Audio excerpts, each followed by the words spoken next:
எனக்கு அன்பான சகோதர சகோதரிகளுக்கு நம்ம ஆண்டவராகிய இயேசு கிறிஸ்துவின் நாமத்தில் என் அன்பின் வாழ்த்துக்கள். இன்றைய நாள் செய்திக்கான வார்த்தை யோவான் 3:16 இவ்வளவாய் உலகத்தில் அன்பு கூர்ந்தார்.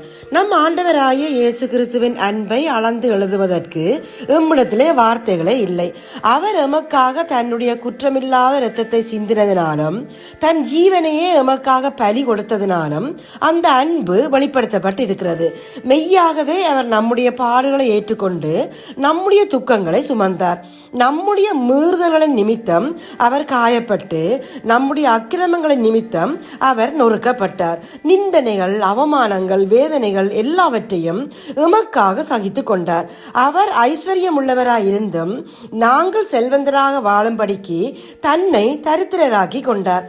நாம் சுகத்தோடும் பலத்தோடும் வாழ வேண்டும் என்பதற்காக அவர்தாமே நம்முடைய பலவீனங்களை ஏற்றுக்கொண்டு நம்முடைய நோய்களை சுமந்தார். இப்படி எங்களுக்காக அவர் எல்லாவற்றையும் செய்திருக்க நாம் அநேக வேளைகளில் அவருடைய அன்பை அசட்டை பண்ணுகிறோம். அவருடைய கட்டளையின்படி நடவாமல் அவரை துக்கப்படுத்துகிறோம். தாம் பூமியிலே மனுஷனை உண்டாக்கினதற்காக கர்த்தர் மனஸ்தாபப்பட்டார். அது அவர் இருதயத்திற்கு விசனமாய் இருந்தது என்று ஆதியாகமம் 6:6 கூறுகிறது. எனவே எமக்காக அசட்டை பண்ணப்பட்டு எமக்காக தன் அழகையே இழந்து போன அவரை நாம் அசட்டை பண்ணாதிருப்போமாக. இதோ உங்களுக்காக ஒரு கதை. ஒரு அழகான பெண் ஒரு விமானத்தில் ஏறி தனது சீட்டை தேடினார். அவளின் சீட்டுக்கு பக்கத்து சீட்டில் 2 கைகளையும் இழந்த ஒருவர் அமர்ந்திருந்தார். இவளுக்கு அவரை பார்த்ததும் ஒரு மாதிரியாக இருந்தது. இந்த ஆளின் பக்கத்தில் நான் எப்படி உட்காருவது என யோசித்தபடி விமான பணிப்பெண்ணை கூப்பிட்டு தனக்கு வேறு இடத்தில் சீட் ஏற்பாடு பண்ணும்படி கேட்டாள். விமான பணிப்பெண், ஏன் உங்கள் சீட்டுக்கு என்ன ஆயிற்று என்று கேட்க, எனக்கு அவரின் பக்கத்தில் உட்கார்ந்து வர அருவருப்பாக இருக்கிறது என்றாள். விமான பணிப்பெண் இதை சற்றும் எதிர்பார்க்கவில்லை. ஆனாலும் கேப்டனிடம் பேசி மாற்றி ஏற்பாடு பண்ண முடியுமா என்று பார்க்கிறேன் என்று போனவர் திரும்பி வந்து, மேடம், நீங்கள் எடுத்திருக்கும் டிக்கெட் எக்கானமி கிளாஸ், ஆனால் எக்கானமி கிளாஸ்ல உங்களுக்கு வேற சீட் இல்லை. முதல் வகுப்பு பிரிவில் மட்டும்தான் ஒரு சீட் காலியாக இருக்கிறது. நீங்கள் எங்களுடைய மதிப்பு மிக்க பிரயாணி, அதனால் எங்கள் பயண வரலாற்றிலேயே முதல் முறையாக ஒரு எக்கானமி கிளாஸ் பயணிக்கு முதல் வகுப்பு சீட்டை ஒதுக்க போகிறோம் என்று சொன்னதும் அந்த பெண்ணுக்கு சந்தோஷம் தாங்க முடியவில்லை. முதல் வகுப்புக்கு போக தயாரானாள். ஆனால் விமான பணிப்பெண் நேராக அந்த 2 கைகளையும் இழந்தவரிடம் போய், சார், தயவு செய்து மன்னித்துக் கொள்ளுங்கள், நீங்க முதல் வகுப்புக்கு வாங்க சார்.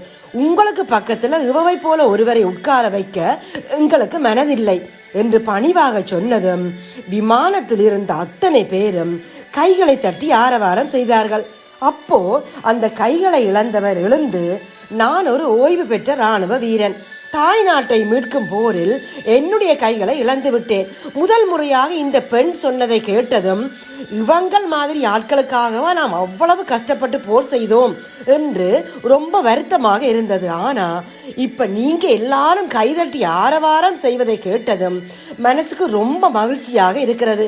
உங்களை போன்ற நல்ல குடிமக்களுக்காக நான் கைகளை இழந்ததில் சந்தோஷப்படுகிறேன் என்று சொல்லிக்கொண்டு முதல் வகுப்பை நோக்கி நடக்க ஆரம்பித்தார். இதை கேட்டுக்கொண்டிருக்கிற எனக்கு அன்பானவர்களே, இந்த இராணுவ வீரன் கைதட்டி ஆரவாரம் செய்தவர்கள் நிமித்தம் இவ்வளவாய் சந்தோஷப்படுகிறார் என்றால், நாமும் இவ்வளவா எங்களில் அன்பு கூர்ந்து எமக்காக யாவையும் செய்து முடித்த நம் இயேசுவின் அன்பில் நிலைத்திருந்து அவரை சந்தோஷப்படுத்துவோமாக. நாம் தேவனுடைய கற்பனைகளை கைக்கொள்வதே அவரிடத்தில் அன்பு கூறுவதாம். அவருடைய கற்பனைகள் பாரமானவைகளும் அல்ல. எனவே அவரிலே நிலைத்திருக்க கிருபை வேண்டி இப்போது நாங்கள் ஜெபிப்போம். எங்கள் அன்பின் பரலோக தகப்பனே, இந்த நாள் வார்த்தைக்காக உமக்கு சோத்திரம் அப்பா. எம்மை மீட்க இரத்தத்தை கிரயமாய் கொடுத்து எமக்கு வாழ்வு தர ஜீவனையே பலியாக்கி இவ்வளவா எம்மில் அன்பு கூர்ந்தீரே, உமக்கு நன்றி அப்பா. உம்முடைய பாரமில்லாத கற்பனைகளின்படி நாங்கள் வாழ்ந்து உம்மை மகிழ்விக்க எங்களுக்கு கிருபை தாங்கப்பா. இந்த ஜெபத்தை இயேசுவின் நாமத்தில் ஏறெடுக்கிறோம் எங்கள் நல்ல பிதாவே. ஆமேன், ஆமேன், ஆமேன்.